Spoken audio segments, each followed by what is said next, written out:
നമസ്കാരം, മാസ്റ്ററിങ് എഡ്യൂടെക്കിലേക്ക് എല്ലാവർക്കും സ്വാഗതം. അപ്പോൾ കഴിഞ്ഞ ക്ലാസ്സിൽ നമ്മൾ ഇൻസേർട്ട് ടാബിൽ ലിങ്ക്സും ഹെഡർ ആൻഡ് ഫൂട്ടർ വരെയാണ് കഴിഞ്ഞ ക്ലാസ്സിൽ പറഞ്ഞു നിർത്തിയത്.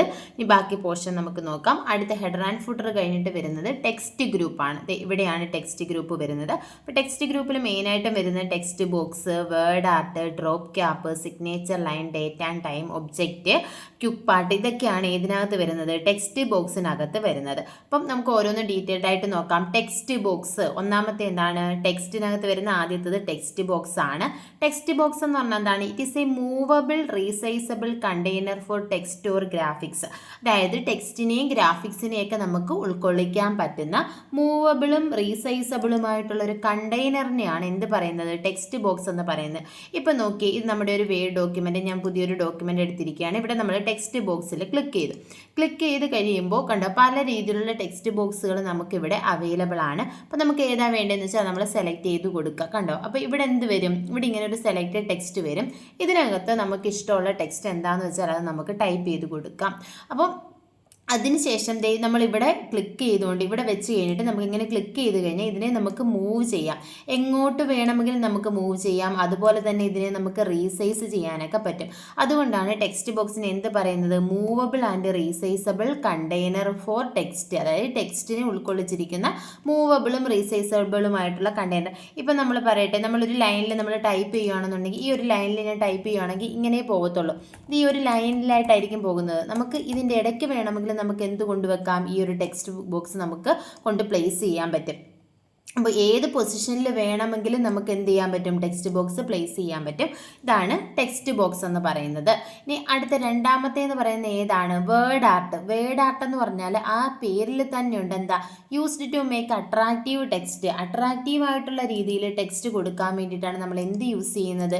വേർഡ് ആർട്ട് യൂസ് ചെയ്യുന്നത്. അപ്പോൾ ഇൻസേർട്ട് ടാബിൽ നമ്മൾ വേർഡ് ആർട്ട് ക്ലിക്ക് ചെയ്യുക. കണ്ടോ, വേർഡ് ആർട്ട് ക്ലിക്ക് ചെയ്ത് കഴിയുമ്പോൾ ഇതുപോലെ പല തരത്തിലുള്ള അട്രാക്റ്റീവ് ആയിട്ടുള്ള ഫോർമാറ്റ് നമുക്ക് കിട്ടും. അപ്പം നമുക്ക് ഏതാണോ വേണ്ടത് അത് നമ്മൾ സെലക്ട് ചെയ്ത് കൊടുക്കുക. സെലക്ട് ചെയ്ത് കൊടുക്കുമ്പോൾ ഇവിടെ വരുന്നുണ്ടോ യുവർ ടെക്സ്റ്റ് ഹിയർ. അതായത് നമുക്ക് ഇവിടെ കൊടുക്കേണ്ട ടെക്സ്റ്റ് നമ്മളിവിടെ ടൈപ്പ് ചെയ്ത് കൊടുക്കുക. അതിനുശേഷം ഓക്കെ ബട്ടൺ ക്ലിക്ക് ചെയ്ത് കഴിയുമ്പോൾ നമ്മൾ ഏത് വേർഡ് ആർട്ടാണോ സെലക്ട് ചെയ്തിട്ടുള്ളത് ആ രീതിയിൽ നമുക്കിവിടെ കിട്ടും. ഇതിനെ നമുക്ക് എന്ത് ചെയ്യാം? റീസൈസ് ചെയ്യുകയൊക്കെ ചെയ്യാം.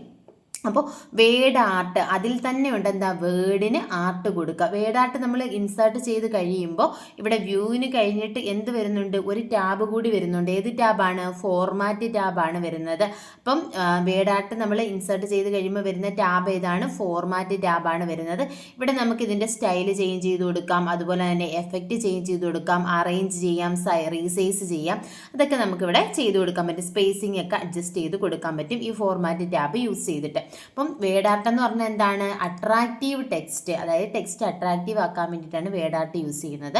അടുത്തത് ഡ്രോപ്പ് ക്യാപ്പ് ആണ്. ഡ്രോപ്പ് ക്യാപ്പ് എന്ന് പറഞ്ഞാൽ larger letter that begins A paragraph and drop through several lines. അതായത് നമ്മളിപ്പോൾ ഒരു പാരഗ്രാഫൊക്കെ എടുക്കുകയാണ്, നമ്മൾ അഡ്വർടൈസ്മെൻ്റ് ഒക്കെ കാണത്തില്ലേ, ന്യൂസ് പേപ്പറിൽ ഒരു അഡ്വർടൈസ്മെൻ്റ് ഒക്കെ എടുക്കുകയാണെന്നുണ്ടെങ്കിൽ അതൊരു പാരഗ്രാഫായിട്ടാണ് നമ്മൾ കൊടുത്തിരിക്കുന്നതെന്നുണ്ടെങ്കിൽ, ഇപ്പം നോക്കിയേ, ഇവിടെ ഞാൻ എന്ത് ചെയ്തിട്ടുണ്ട്? ഒരു പാരഗ്രാഫ് നമ്മൾ ടൈപ്പ് ചെയ്തിട്ടുണ്ട്. ഇതൊരു പാരഗ്രാഫാണെന്ന് വിചാരിക്കുക. അപ്പോൾ ഇത് ന്യൂസ് പേപ്പറിൽ ഒരു പാരഗ്രാഫ് ആണെന്നുണ്ടെങ്കിൽ നമ്മൾ ന്യൂസ് പേപ്പറിൽ ഹെഡ്ലൈൻസും അതുപോലെ തന്നെ ന്യൂസും ഒക്കെ കണ്ടിട്ടില്ലേ? അതിൻ്റെ ഫസ്റ്റ് ലെറ്റർ എന്ന് പറയുന്നത് എന്തായിരിക്കും? ലാർജ് സൈസിലായിരിക്കും. അതുപോലെ കൊടുക്കാൻ വേണ്ടിയിട്ടാണ് ഏത് യൂസ് ചെയ്യുന്നത്? ഡ്രോപ്പ് ക്യാപ്പ് യൂസ് ചെയ്യുന്നത്. അപ്പോൾ ഡ്രോപ്പ് ക്യാപ്പ് എന്ന് പറഞ്ഞാൽ എന്താണ്? Larger letter that begins A paragraph. എങ്ങനെ വരുന്നതെന്ന് നമുക്ക് നോക്കാം. നോക്കിയേ, ഞാനിത് സെലക്ട് ചെയ്തു. ഇൻസേർട്ടിനകത്ത് ഡ്രോപ്പ് ക്യാപ്പ്, ഇവിടെ ഡ്രോപ്പ് ക്യാപ്പ് ഓപ്ഷൻ ഉണ്ട്. ഈ ഡ്രോപ്പ് ക്യാപ്പിൽ ക്ലിക്ക് ചെയ്ത് കഴിയുമ്പോൾ 3 ഓപ്ഷൻസ് ഉണ്ട്. കണ്ടോ, നണ്ണുണ്ട്, ഡ്രോപ്ഡ് ഉണ്ട്, ഇൻ മാർജിൻ ഉണ്ട്. അപ്പം ഞാൻ ഈ ഡ്രോപ്ഡിൽ വെച്ച് കഴിയുമ്പോൾ കണ്ടോ, ഇതിൻ്റെ ഫസ്റ്റ് ലെറ്റർ നണ്ണാണെന്നുണ്ടെങ്കിൽ സാധാ ഒരു പാരഗ്രാഫാണ്. ഡ്രോപ്ഡ് വെച്ച് കഴിയുമ്പോൾ ഫസ്റ്റ് ലെറ്ററായ എസ് എന്ന് പറയുന്നത് ലാർജ് സൈസിൽ വരും. ഇനി ഇൻമാർജിൻ ആണെന്നുണ്ടെങ്കിൽ എന്ത് ചെയ്യും? എസ് എന്ന് പറയുന്നത് നമ്മുടെ ആ മാർജിനിലായിരിക്കും വരുന്നത്. ഫസ്റ്റ് ലെറ്റർ മാർജിനിലായിരിക്കും വരുന്നത്, ബാക്കിയുള്ളതായിരിക്കും എന്താ? മാർജിൻ കഴിഞ്ഞിട്ട് നമുക്ക് വരുന്നത്. അപ്പം ഇതും ചോദിച്ചിട്ടുണ്ട്. ഡ്രോപ്പ് ക്യാപ്പ് ഓപ്ഷൻസ് ഏതൊക്കെയാണ്? ഡ്രോപ്ഡും ഉണ്ട്, ഇൻമാർജിനും ഉണ്ട്. ഇനി ഇവിടെ ഡ്രോപ്ഡിൽ വെക്കുമ്പോൾ കണ്ടോ, ഈ എസ് എന്ന് പറയുന്ന ലെറ്ററിൻ്റെ കൂടെ ചേർന്ന് എത്ര ലൈൻസ് വരുന്നുണ്ട്? ഞാനിത് ക്ലിക്ക് ചെയ്ത് കാണിച്ചു തരാം. ഈ എസ് എന്ന് പറയുന്ന ലൈനിൻ്റെ കൂടെ ചേർന്ന് എത്ര എണ്ണം വരുന്നുണ്ട്? ഈ എസ് എന്ന് പറയുന്ന ലെറ്ററിൻ്റെ കൂടെ ചേർന്ന് ചേർന്ന് 1 2 3 ലൈൻസ് വരുന്നുണ്ട് കണ്ടോ. അപ്പം ഇവിടെ എന്താണ് 3 ലൈൻസ് ഇതുമായിട്ട് ചേർന്ന് വരുന്നുണ്ട്. പിന്നെ ബാക്കി ഇവിടെ താഴെയാണ് വരുന്നത്.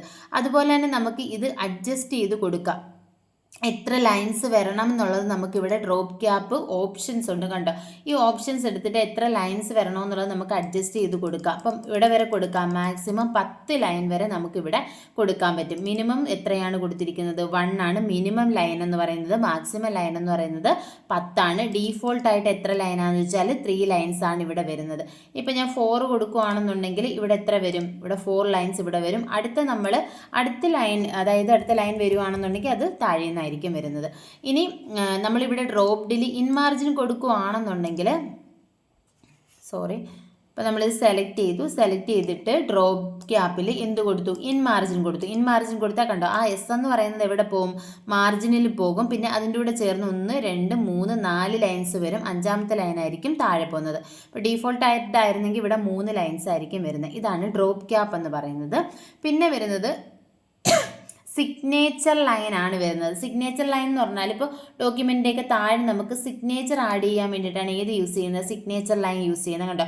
Insert a signature line that specifies an individual must sign. അപ്പം സിഗ്നേച്ചർ ലൈൻ കൊടുത്തു കഴിഞ്ഞാൽ എന്ത് ചെയ്യണം? അവിടെ ആ ഒരു ഇൻഡിവിജ്വൽ ആരാന്ന് വെച്ചാൽ അവരെന്ത് ചെയ്തിരിക്കണം? മസ്റ്റായിട്ടും സൈൻ ചെയ്തിരിക്കണം. ഇപ്പോൾ അതാണ് സിഗ്നേച്ചർ ലൈൻ കാണിക്കുന്നത്.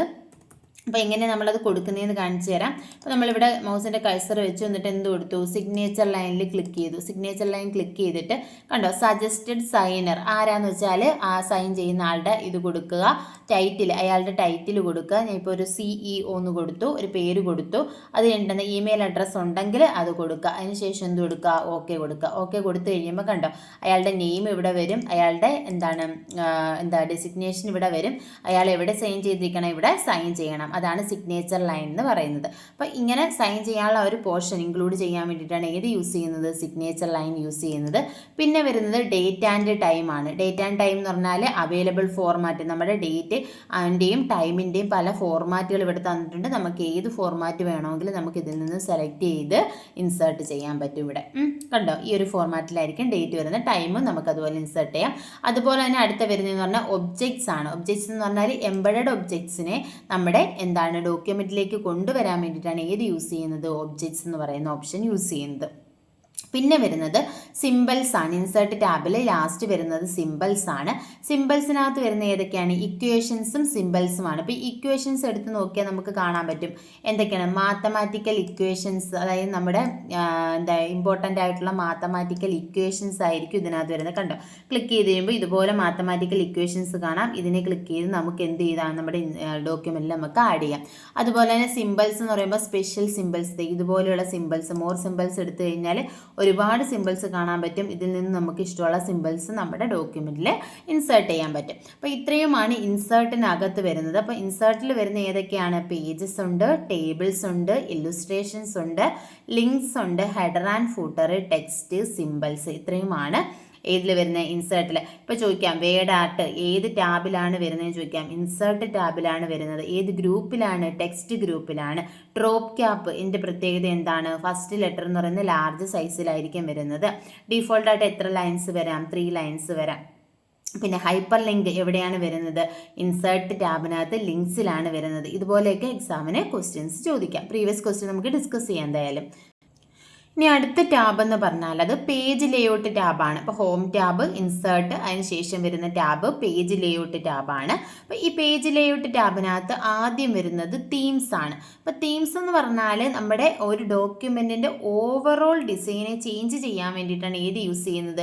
തീംസ് യൂസ് ചെയ്യുന്നത്. ഇതുവഴി നമുക്ക് എന്തൊക്കെ ചേഞ്ച് ചെയ്യാം? കളർ ചേഞ്ച് ചെയ്യാം, ഫോണ്ട് ചേഞ്ച് ചെയ്യാം, അതുപോലെ തന്നെ എഫക്റ്റ് ചേഞ്ച് ചെയ്യാം. ഇതാണ് നമ്മുടെ തീംസ് എന്ന് പറയുന്നത്. ഇത് ക്ലിക്ക് ചെയ്ത് കഴിഞ്ഞാൽ നമുക്ക് പല രീതിയിലുള്ള തീംസ് നമുക്ക് അവൈലബിൾ ആണ്. അപ്പം ഞാൻ ഓരോ തീമും ഇവിടെ സെലക്ട് ചെയ്യുന്നതനുസരിച്ചിട്ട് ബാക്ക്ഗ്രൗണ്ടിലുള്ള ഡോക്യുമെൻറ്റ് നിങ്ങൾക്ക് കാണാൻ പറ്റും. കണ്ടോ അവിടുത്തെ ഫോണ്ട് ചേഞ്ച് ആകുന്നുണ്ട്, അതുപോലെ തന്നെ കളർ ചേഞ്ച് ആകുന്നുണ്ട്. അപ്പോൾ ഇതുപോലെ ഇത് തീം എന്ന് പറയുന്നത് ഓവറോൾ ഡിസൈൻ ചേഞ്ച് ചെയ്യാൻ വേണ്ടിയിട്ടാണ് തീംസ് യൂസ് ചെയ്യുന്നത്. അപ്പോൾ ഈ ഒരു തീം നമുക്ക് ഇതിൽ നിന്ന് ഏതെങ്കിലും ഒരു തീം സെലക്ട് ചെയ്തതിന് ശേഷം ഇവിടെ നമുക്ക് വേണമെങ്കിൽ തീമിൻ്റെ കളർ മാത്രമായിട്ട് ചേഞ്ച് ചെയ്ത് കൊടുക്കാം. ഈ ഒരു കളർ ഓപ്ഷൻ എടുത്തിട്ട് ഇതിൽ നിന്നും ആ ഒരു തീമിന് നമുക്ക് ആവശ്യമുള്ള കളറായിട്ട് ചേഞ്ച് ചെയ്ത് കൊടുക്കാം. അതുപോലെ തന്നെ ഇവിടെ നമുക്ക് ബിൽറ്റിൻ ആയിട്ടുള്ള അതിൻ്റെ ഫോണ്ട് നമുക്ക് ചേഞ്ച് ചെയ്ത് കൊടുക്കാം. അതുപോലെ തന്നെ എഫക്റ്റ് നമുക്ക് ചേഞ്ച് ചെയ്ത് കൊടുക്കാം. പല രീതിയിലുള്ള എഫക്റ്റുകൾ നമുക്ക് ഇവിടെ അവൈലബിൾ ആണ്. അപ്പോൾ തീംസിനകത്ത് വരുന്ന എന്തൊക്കെയാണെന്ന് ചോദിച്ചാൽ കളർ വരുന്നുണ്ട്, ഫോണ്ട് വരുന്നുണ്ട്, എഫക്റ്റ് വരുന്നുണ്ട്. ഇത്രയുമാണ് ഈ തീംസിൽ നമുക്ക് പിന്നീട് നമുക്ക് ഇഷ്ടമുള്ള തീം സെലക്ട് ചെയ്തിട്ട് അതിൽ നമുക്ക് ചേഞ്ച് ചെയ്ത് കൊടുക്കാൻ പറ്റുന്നത് കളറും ഫോണ്ടും എഫക്റ്റുമാണ്. പിന്നെ വരുന്നത് പേജ് സെറ്റപ്പ് ഗ്രൂപ്പാണ്. പേജ് സെറ്റപ്പിനകത്ത് ആദ്യം വരുന്നത് മാർജിൻസ് ആണ്. മാർജിൻ എന്ന് പറഞ്ഞാൽ എന്താണെന്ന് നമുക്കറിയാം. എന്താണ് ഈ ഒരു ഇമേജിൽ കാണിച്ചിരിക്കുന്ന കണക്ക് തന്നെ കണ്ടോ, ഇവിടെ കുറച്ച് ബ്ലാങ്ക് സ്പേസ് ഉണ്ട്, ഇവിടെ ബ്ലാങ്ക് സ്പേസ് ഉണ്ട്, ഇവിടെ ബ്ലാങ്ക് സ്പേസ് ഉണ്ട്, ഇവിടെ ബ്ലാങ്ക് സ്പേസ് ഉണ്ട്. അപ്പോൾ ഒരു പേപ്പറിൻ്റെ 4 സൈഡിലും വരുന്ന ആ ഒരു ബ്ലാങ്ക് സ്പേസിനെയാണ് പറയുന്നത് മാർജിൻ എന്ന് പറയുന്നത്. Margins are the blank space around the edges of A page. ഒരു പേജിൻ്റെ എഡ്ജിൽ വരുന്ന ബ്ലാങ്ക് സ്പേസിനെയാണ് മാർജിൻ എന്ന് പറയുന്നത്. അപ്പം മാർജിൻ നമുക്ക് എന്ത് ചെയ്യാൻ പറ്റും, ഇവിടെ സെലക്ട് ചെയ്ത് കൊടുക്കാൻ പറ്റും. ഇവിടെ കണ്ടോ, ഇവിടെ നമുക്ക് പല മാർജിൻസ് ഉണ്ട്. മെയിനായിട്ടുള്ള ഏതൊക്കെയാണ്, നോർമല്, നാരോ, മോഡറേറ്റ്, വൈഡ്, മിറോയിഡ്, അതുപോലെ തന്നെ ഡീഫോൾട്ടായിട്ട് ഒരെണ്ണമുണ്ട്. അപ്പോൾ ഈ നോർമലിൻ്റെ ഈ സൈസ് ഒന്ന് നോട്ട് ചെയ്ത് വെച്ചിരിക്കുക. നോർമൽ എന്ന് പറയുമ്പം ടോപ്പിലും അതുപോലെ തന്നെ ലെഫ്റ്റിലും റൈറ്റിലും ബോട്ടവും 2.54 സെൻറ്റിമീറ്റർ ആയിരിക്കും മാർജിൻ എന്ന് പറയുന്നത്. ഇതിൽ തന്നെ നോക്കി, ഇവിടെ ടോപ്പ് മാർജിൻ ഉണ്ട്. ലെഫ്റ്റ് മാർജിൻ എന്ന് പറഞ്ഞാൽ എന്താ, നമുക്ക് distance between the text and left edge of the paper. അതായത് ഇതൊരു പേപ്പർ ആണെങ്കിൽ അതിൻ്റെ ലെഫ്റ്റ് എഡ്ജ് ഇവിടെയാണെന്നിരിക്കട്ടെ, അതുപോലെ തന്നെ ലെഫ്റ്റ് മാർജിൻ ഇവിടെയാണ് സ്റ്റാർട്ട് ചെയ്യുന്നത്. അപ്പോൾ ഈ ഒരു ലെഫ്റ്റ് മാർജിനും ഈ പേപ്പറിൻ്റെ ലെഫ്റ്റ് എഡ്ജും തമ്മിലുള്ള ആ ഒരു ഡിസ്റ്റൻസ്, അതിനെയാണ് ലെഫ്റ്റ് മാർജിൻ എന്ന് പറയുന്നത്. ഇനി റൈറ്റ് മാർജിൻ ആണെങ്കിൽ ഇതുപോലെ റൈറ്റ് എഡ്ജും അതുപോലെ തന്നെ നമ്മുടെ ഡോക്യുമെൻറ്റിൻ്റെ ഈ ടെക്സ്റ്റിൻ്റെ റൈറ്റ് സൈഡും തമ്മിലുള്ള ഡിസ്റ്റൻസ് ആണ് റൈറ്റ് മാർജിൻ. അതുപോലെ തന്നെയാണ് ടോപ്പ് മാർജിൻ വരുന്നത്. കണ്ടോ, ഇവിടെ മാർജിൻ ഉണ്ടല്ലോ. അപ്പോൾ ഇതെന്ന് പറയുന്നത് എന്താണ്, ടോപ്പ് എഡ്ജും അതുപോലെ തന്നെ ഈ ടെക്സ്റ്റും തമ്മിലുള്ള ഡിസ്റ്റൻസിനെയാണ് ടോപ്പ് മാർജിൻ എന്ന് പറയുന്നത്. അതുപോലെ തന്നെ ബോട്ടം മാർജിൻ എന്ന് പറഞ്ഞാൽ എന്താണ്, distance between the text and bottom edge of the paper ആണ്. ഇനി ഓപ്ഷൻസ് ഏതൊക്കെ നമ്മൾ പറഞ്ഞാൽ, നോർമൽ, നാരോ, മോഡറേറ്റ്, വൈഡ്, മിറോയിഡ് ഒക്കെയാണ് ഈ മാർജിനിൽ വരുന്ന ഓപ്ഷൻസ്. അപ്പോൾ അതിൻ്റെ ഈ സൈസും കൂടി ഒന്ന് നോട്ട് ചെയ്ത് വെക്കുക. ഡീറ്റെയിൽഡ് ആയിട്ട് ചോദിക്കുകയാണെങ്കിൽ നമുക്കിത് ചോദിക്കാം. നോർമലിൻ്റെ എത്രയാണ് സൈസ് വരുന്നത് എന്നൊക്കെ വേണമെങ്കിൽ ചോദിക്കാം. എത്രയാണ് വരുന്നത്, ടോപ്പ് മാർജിൻ 2.54, ടോപ്പും ബോട്ടും ലെഫ്റ്റും റൈറ്റും 2.54 ആണ് വരുന്നത്. ഇനി നാരോ ആണെന്നുണ്ടെങ്കിൽ എന്ത് ചെയ്യും, കുറച്ചും കൂടി ചെറുതാകും. അതാണ് ടോപ്പും ബോട്ടും ലെഫ്റ്റും റൈറ്റും 1.27 ആണ് വരുന്നത്. മോഡറേറ്റ് ആണെന്നുണ്ടെങ്കിൽ ടോപ്പിലും ബോട്ടവും 2.54ഉം ലെഫ്റ്റും റൈറ്റും 1.91 വരുന്നത്. ഇനി വൈഡ് ആണെന്നുണ്ടെങ്കിൽ ടോപ്പിലും ബോട്ടവും 2.54ഉം ലെഫ്റ്റും റൈറ്റും 5.08 സെൻറ്റിമീറ്ററുമാണ് വരുന്നത്. പിന്നെ വരുന്നത് മിറോയിഡ് ആണ്. മിറോയിഡിനകത്ത് ടോപ്പിലും അതുപോലെ തന്നെ ബോട്ടവും അതുപോലെ ഔട്ട് സൈഡും, അതായത് മിറോയിഡ് എന്ന് പറഞ്ഞാൽ 2 പോർഷൻ വരും. ഈ ഒരു പോർഷനും ഈ ഒരു പോർഷനും വരും. അപ്പോൾ ടോപ്പിലും ബോട്ടവും ഔട്ട് സൈഡും 2.54 ആണ്. ഇൻസൈഡ് മാത്രം, ഈ ഇൻസൈഡ് മാത്രം 3.18 സെൻറ്റിമീറ്ററുമാണ് വരുന്നത്. അപ്പോൾ നോർമലുണ്ട്, നാരോ, മോഡറേറ്റ്, വൈഡ് ആൻഡ് മിറോയിഡ്. മിറോയിഡിൻ്റെ ടോപ്പും ബോട്ടും ഔട്ട് സൈഡും 2.54 ആണ്. അതുപോലെ തന്നെ ഇൻസൈഡ് എഡ്ജ് ആണെന്നുണ്ടെങ്കിൽ, ബോർഡർ ആണെന്നുണ്ടെങ്കിൽ അത് 3.18 ആണ് വരുന്നത്. ഇത്രയുമാണ് ഇതിനകത്തുള്ളത്, മാർജിൻസിനകത്ത് വരുന്നത്. പിന്നെ അടുത്ത ഓറിയൻറ്റേഷനാണ്. ഓറിയൻറ്റേഷൻ ഇമ്പോർട്ടൻ്റ് ആണ്. ഓറിയൻറ്റേഷൻ പലതവണയും ചോദിച്ചിട്ടുണ്ട്. ഓറിയൻറ്റേഷൻ മെയിനായിട്ടും 2 ടൈപ്പാണുള്ളത്, പോർട്രേറ്റും ലാൻഡ്സ്കേപ്പുമാണുള്ളത്. അപ്പം ഇവിടെ എടുക്കുമ്പോൾ തന്നെ കാണാം നമുക്ക് എന്താ, പോർട്രേറ്റ്, ലാൻഡ്സ്കേപ്പ്. ഇപ്പം നമ്മുടെ ഒരു പേപ്പർ നോർമലായിട്ട് നമ്മൾ നേരെ പിടിക്കുകയാണെങ്കിൽ അത് പോർട്രേറ്റും, നമ്മളത് ചരിച്ച് പിടിക്കുകയാണെന്നുണ്ടെങ്കിൽ അതിനെ എന്ത് പറയാം, ലാൻഡ്സ്കേപ്പ് എന്നും പറയാം. കണ്ടോ, ഇപ്പം നമ്മൾ സാധാ ഒരു പേപ്പർ എടുത്ത് നമ്മൾ റൈറ്റ് ചെയ്യുന്നത് എങ്ങനെയാണ്, പോർട്രേറ്റിലാണ്. ഇപ്പോൾ എങ്ങനെ എഴുതുന്ന സമയത്ത് ഒരു വലിയ ടേബിളൊക്കെ ഉണ്ടെന്നുണ്ടെങ്കിൽ നമുക്ക് എന്ത് ചെയ്യാൻ പറ്റത്തില്ല, അവിടെ റൈറ്റ് സൈഡിൽ നമുക്ക് എഴുതി തീർക്കാൻ പറ്റത്തില്ലെങ്കിൽ നമ്മൾ ചരിച്ച് വെച്ച് വരയ്ക്കും, ഇല്ലേ.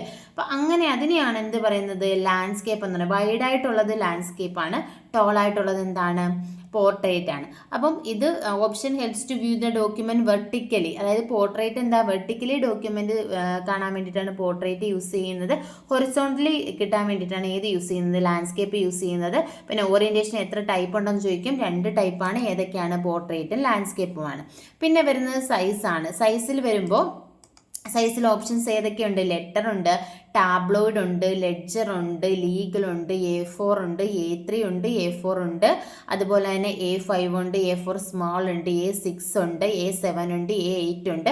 ഇങ്ങനെ സൈസ് പല സൈസ് ഓപ്ഷൻസ് ഉണ്ട്. അപ്പോൾ ഇത് എക്സാമിന് ചോദിച്ചിട്ടുണ്ട്, A4 സൈസ് പേപ്പറിൻ്റെ സൈസ് എത്രയാണ്, അങ്ങനെയൊക്കെ ചോദിച്ചിട്ടുണ്ട്. അപ്പോൾ ഇതൊന്ന് നോട്ട് ചെയ്ത് വെച്ചേക്കുക. ലെറ്റർ ആണെങ്കിൽ 2.59 ഇൻറ്റു 21.59 ഇൻറ്റു 27.94 സെൻറ്റിമീറ്റർ ആണ് ലെറ്റർ. ടാബ്ലോയിഡ് ആണെങ്കിൽ 27.94 ഇൻറ്റു 43.18 ആണ്. ലെഡ്ജർ ആണെങ്കിൽ 43.18 സെൻറ്റിമീറ്റർ ഇൻറ്റു 27.94 സെൻറ്റിമീറ്റർ ആണ്. ലീഗൽ ആണെങ്കിൽ 21.59 സെൻറ്റിമീറ്റർ ഇൻറ്റു 35.56 സെൻറ്റിമീറ്ററും. A3 ആണെന്നുണ്ടെങ്കിൽ 29.7 ഇൻറ്റു 42 സെൻറ്റിമീറ്ററും. A4 ആണെങ്കിൽ 21 ഇൻറ്റു 29.7 സെൻറ്റിമീറ്ററുമാണ്. അപ്പോൾ ഇത് ജസ്റ്റ് ഒന്ന് നോട്ട് ചെയ്ത് വെക്കുക. ഇതിനകത്തുള്ള പോയിന്റ്സ് കൂടി ഒന്ന് നോട്ട് ചെയ്ത് വെക്കുക. ഡീറ്റെയിൽ ആയിട്ട് ചോദിക്കുമെന്ന് നമുക്ക് പറയാൻ പറ്റത്തില്ല. അടുത്തെന്ന് പറഞ്ഞാൽ കോളമാണ്. കോളം എന്ന് പറഞ്ഞാൽ നമ്മുടെ ഒരു ഡോക്യുമെൻറ്റിനെ കോളമായിട്ട് ഡിവൈഡ് ചെയ്യാൻ വേണ്ടിയിട്ടാണ്. Place text in column format, അതായത് പല കോളമായിട്ട് നമുക്ക് ടെക്സ്റ്റിനെ പ്ലേസ് ചെയ്യാം. ഇതിൽ വരുന്ന ഓപ്ഷൻസ് ഏതൊക്കെയാണെന്ന് ചോദിച്ചാൽ 1 ഉണ്ട്, 2 ഉണ്ട്, 3 ഉണ്ട്, ലെഫ്റ്റ് ഉണ്ട്, റൈറ്റ് ഉണ്ട്. ഇത്രയുമാണ് ഓപ്ഷൻസ്. അതായത് ഇപ്പോൾ ഒരു ഡോക്യുമെൻറ്റ് അത് 1 കോളം ആണെന്നുണ്ടെങ്കിൽ നമ്മൾ 2 കൊടുത്തു കഴിഞ്ഞാൽ കണ്ടോ ഇവിടെ എന്ത് ചെയ്തു, ഇത് സ്പ്ലിറ്റ് ചെയ്തു. ഇതിനെ ഈ ഒരു ഡോക്യുമെൻറ്റിന് ഇത്രയും ഒരു കോളം, ഇതെന്ന് പറയുന്നത് രണ്ടാമത്തെ കോളം. അപ്പോൾ ഈ ഒരു കോളത്തിൽ എഴുതി കംപ്ലീറ്റ് ആയിട്ടാണ് ഈ ഒരു കോളത്തിലേക്ക് പോകുന്നത്. ഇനി നമ്മൾ ഈ കോളം എടുത്തിട്ട് ഇതിനെ 3 ആക്കുവാണെങ്കിൽ ഇവിടെ 3 ആയിട്ട് ഉണ്ട്. 3 കോളം നമ്മൾ ന്യൂസ് പേപ്പറിലൊക്കെ കാണുന്ന പോലെ 3 കോളമായിട്ട് ഇവിടെ ഡിവൈഡ് ചെയ്തിട്ടുണ്ട്. ഇനി കോളം എടുത്തിട്ട് ലെഫ്റ്റ് എടുക്കുവാണെങ്കിൽ ലെഫ്റ്റിൽ ഒരു ചെറിയ കോളവും റൈറ്റിൽ ഒരു വലിയ കോളമായിട്ട് വരും. ഇനി റൈറ്റ് എടുക്കുവാണെങ്കിലോ റൈറ്റിൽ ചെറിയ കോളവും ലെഫ്റ്റിൽ വലിയ കോളവുമായിട്ട് വരും. ഇനി 1 ആണെങ്കിലോ ഒറ്റ കോളമായിട്ട് കിട്ടും. അപ്പോൾ ഇതാണ് കോളത്തിൽ വരുന്ന ഓപ്ഷൻസ് ഏതൊക്കെയാണ്? ലെഫ്റ്റ്, റൈറ്റ്, അതുപോലെ തന്നെ പിന്നെ 1, 2, 3 ഇത്രയുമാണ് ഇതിനകത്ത് വരുന്നത്, കോളത്തിനകത്ത് വരുന്ന ഓപ്ഷൻസ് എന്ന് പറയുന്നത്. പിന്നെ അടുത്തതെന്ന് പറയുന്നത് നമുക്ക് ബ്രേക്കാണ് വരുന്നത്. ബ്രേക്കിനകത്ത് വരുന്നത് പേജ് ബ്രേക്കും ഉണ്ട്, സെഷൻ ബ്രേക്കും ഉണ്ട്. ഇതും എക്സാമിന് ചോദിച്ചിട്ടുണ്ട്. ഈ ഓപ്ഷൻ തന്നിട്ട് ഇത് പേജ് ബ്രേക്കിൽ വരാത്തത് ഏത്, അല്ലെങ്കിൽ പേജ് ബ്രേക്കിൽ വരുന്നത് ഏത്, അല്ലെങ്കിൽ സെഷൻ ബ്രേക്കിൽ വരാത്തത് ഏത്, ഇങ്ങനെ പലതവണയും ചോദിച്ചിട്ടുണ്ട്. അപ്പം നോക്കിയേ, ഇപ്പം നമുക്ക് ഒരു മിനിറ്റ് ഞാൻ കാണിക്കാം. ഇപ്പം നോക്കിയോ, ഇത് പേജ് ബ്രേക്കാണ്. പേജ് ബ്രേക്കിൽ വരുന്ന ഏതൊക്കെയാണ്? പേജ് ഉണ്ട്, കോളം ഉണ്ട്, ടെക്സ്റ്റ് റാപ്പിംഗ് ഉണ്ട്. ഇത്രയുമാണ് പേജ് ബ്രേക്കിൽ വരുന്ന ഓപ്ഷൻസ്. ഏതൊക്കെയാണ് പേജ് ബ്രേക്കിൽ? Page, column and text wrapping. ഇനി നോക്കിയേ, നമ്മളെ ഇത് സെക്ഷൻ ബ്രേക്കാണ്. അപ്പോൾ സെക്ഷൻ ബ്രേക്കിനകത്ത് എന്തിനാ ബ്രേക്ക് കൊടുക്കാൻ വേണ്ടിയിട്ടാണ് നമ്മൾ പേജ് ബ്രേക്ക് യൂസ് ചെയ്യുന്നത്. അപ്പോൾ പേജ് ബ്രേക്കിൽ page, column, text wrapping 3 option വരും. സെക്ഷൻ ബ്രേക്കിലാണെങ്കിൽ നെക്സ്റ്റ് പേജ് ഉണ്ട്, കണ്ടിന്യൂസ് ഉണ്ട്, ഈവൻ പേജ് ഉണ്ട്, ഓഡ് പേജ് ഉണ്ട്. ഇത്രയും ഓപ്ഷൻസ് ആണ് സെക്ഷൻ ബ്രേക്കിൽ വരുന്നത്. അപ്പോൾ സെക്ഷൻ ബ്രേക്കിൽ വരുന്നത് ഓഡ് പേജ് ഉണ്ട്, ഈവൻ പേജ് ഉണ്ട്, കണ്ടിന്യൂസ് ഉണ്ട്, അതുപോലെ തന്നെ നെക്സ്റ്റ് പേജ് ഉണ്ട്. അപ്പം ഏതൊക്കെയാണ് സെഷൻ ബ്രേക്കിൽ? ഇത് പഠിച്ചു വെക്കുക. Next page, continuous, even and odd ഇത്രയുമാണ് സെഷൻ ബ്രേക്കിൽ വരുന്നത്. പേജ് ബ്രേക്കിൽ പേജ്, കോളം, ടെക്സ്റ്റ് റാപ്പിംഗ് അത്രയുമാണ് വരുന്നത്. പിന്നെ എന്താണുള്ളത്? ലൈൻ നമ്പേഴ്സ് ആണുള്ളത്. നമുക്ക് എന്ത് ചെയ്യാം? ലൈൻ നമ്പർ ആഡ് ചെയ്ത് കൊടുക്കാൻ പറ്റും. Add line number in the margin along side of each line of the document. ഓരോ ലൈനിലും നമുക്ക് എന്ത് ആഡ് ചെയ്ത് കൊടുക്കാം? ലൈൻ നമ്പേഴ്സ് ആഡ് ചെയ്ത് കൊടുക്കാം. അത് കണ്ടിന്യൂസ് നമ്പറോ അങ്ങനെ ഏത് രീതിയിൽ വേണമെങ്കിലും നമുക്ക് കൊടുക്കാം. ഇത് നോക്കിയാൽ കണ്ടിന്യൂസ് ഉണ്ട്, റീസ്റ്റാർട്ട് ഈച്ച് പേജ് ഉണ്ട്, റീസ്റ്റാർട്ട് ഈച്ച് സെക്ഷൻ ഉണ്ട്, അങ്ങനെ പല ഓപ്ഷൻസ് ഉണ്ട്. നമ്മൾ കണ്ടിന്യൂസ് കൊടുത്തു കഴിഞ്ഞാൽ കണ്ടോ ഓരോ ലൈനിലും എന്ത് വരും? നമ്പർ വരും. നമ്മൾ എത്ര ലൈൻ കൊടുത്തിട്ടുണ്ടോ അത്രയും ലൈൻസിനും എന്ത് വരും? നമ്പർ വരും. ഇത് നമ്മൾ ടിക്ക് മാറ്റി കഴിഞ്ഞാൽ അത് പോകും. ഓക്കെ, ഇവിടെ നണ്ണ് കൊടുത്തു കഴിഞ്ഞാൽ ആ ഒരു നമ്പർ അവിടെ നിന്ന് നമുക്ക് പോകും. ഇതാണ് ലൈൻ നമ്പർ. അടുത്ത ഇതിനകത്ത് വരുന്നതെന്ന് പറഞ്ഞാൽ ഹൈഫനേഷൻ ആണ്. ഹൈഫനേഷൻ എന്ന് പറഞ്ഞാൽ നമുക്ക് വേർഡ്സിൻ്റെയൊക്കെ ഇടയിൽ ബ്രേക്ക് കൊടുക്കാൻ വേണ്ടിയിട്ടാണ് ഏത് യൂസ് ചെയ്യുന്നത്? ഹൈഫനേഷൻ എന്ന് പറയുന്ന ഓപ്ഷൻ യൂസ് ചെയ്യുന്നത്. അപ്പോൾ ഇത്രയുമാണ് പേജ് ലേഔട്ടിൽ എന്തിൽ വരുന്നത്? പേജ് സെറ്റപ്പിൽ വരുന്നത്. അപ്പോൾ തീംസും പേജ് സെറ്റപ്പും ഏതിനകത്താണ് വരുന്നത്? പേജ് ലേഔട്ടിലാണ് വരുന്നത്. ബാക്കി നമുക്ക് അടുത്ത ക്ലാസ്സിൽ ഡിസ്കസ് ചെയ്യാം. ക്ലാസ്സിൽ ഇഷ്ടപ്പെടുവാണെങ്കിൽ ലൈക്ക് ചെയ്യുക, ഷെയർ ചെയ്യുക, കമൻറ്റ് ചെയ്യുക. താങ്ക്